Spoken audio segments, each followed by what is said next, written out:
Hey guys, welcome to the Daily Bits. I'm glad you're here, glad you're stopping by. So I was watching a video earlier on the way to work, and it was one of my favorite YouTubers, Matt McMuscles. I forgot his full channel. I forgot the name of the channel, but yeah, he's pretty awesome. But he was playing 25 Genesis games. Now, growing up, I didn't really have a Genesis. I have them now. I have the Genesis Mega Drive, the minis that came out that has like 50 games on them. I've got those for my collection. And anyways, it had me thinking about story setups in games. There's been quite a change, but kind of not really, in terms of how video games have been, stories have been told throughout the years. From NES to now the Xbox Series X or Switch or PS5, you had a lot of games that were basically the story setup. Like back in the day, is usually this one thing. It's like, you are the only one that could do this thing to save the world because there's a master evil sergeant guy that's going to destroy the world, but you're the chosen one. Go do this. And that was basically the setup on most games. Like they'd have some kind of thing. Like, and a good example was he was playing a game called Atomic Runner, and there was a group of bad guys. They called them the Death Prairians, and they had like ridiculous names. Like back in the day, they got a dictionary, and basically was like, what can we call our bad guys? And we'll call them the Meatloaf Tarians, and you're the Vegan Runner or something like that.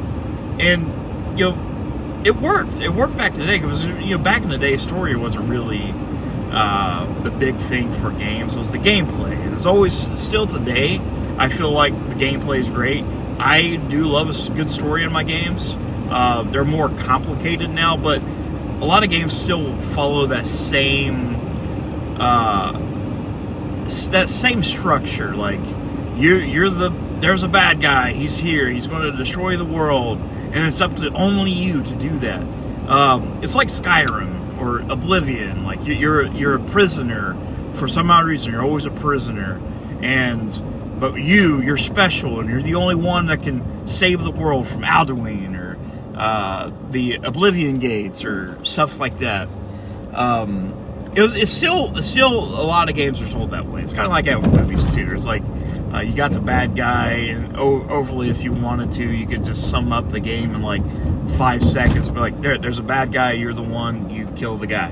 But the good thing about video games now is like the stories are more pronounced, and there's a little bit more levity to them. They're more complex. But they still follow that video game story creation. It's like I said, it's like you're the only one to do this, blah blah blah blah blah blah blah.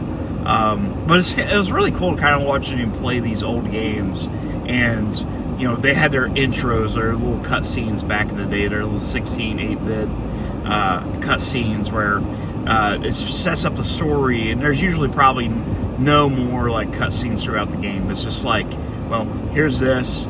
Here's a still frame of the bad guy, and you're the guy. You're the guy now, man. You're the one. You're the chosen one, and you win. And like at the end of the game, there's always like the splash screen. It's like, congratulations, or crackerations. You are the guy when you beat the game. I know I'm kind of rambling here. It probably doesn't make a lot of sense. But video games, like, stories have changed. They've become more complex, but there's still a video game story. Very basic. If you wanted to go back, you want to compare like an early game from back in the 8-bit era, 16-bit era to the now, whatever fucking bits they are now, the way the story might be told is complex, but it still follows that same formula. But that's like that in a lot of genres, rather it be books or movies, stuff like that. But video games still hold on to that, for the most part, what made them special back in the day. Some of them now are convoluted and good example would be Metal Gear, but it still followed that same thing. It's like, you're the good guy, kill the bad guy before he destroys the world. It's always simple. It's as simple as that. But I still love it. It's really fun to go back and look at these old games and be like, wow, man, that's awesome. That's awesome they was able to do that, like, back in the day. I'd like to go back and start playing some old games. I picked up the Final Fantasy 1 through 6 pixel remasters on Switch, which I think that's going to be a very hard thing to find. It already is a hard thing to find now, just that collection and the physical collection. But I'd like to go back to those old games and just play them through, and kind of do like a video on each one, to talk about the stories and how they differentiate from each other from 1 to 6. But I don't know. That's just me. I think it's pretty cool. I just now notice like how storytelling in gaming still follows that same structure as it did since the beginning. All right, guys, I love you very much. I'll see you soon.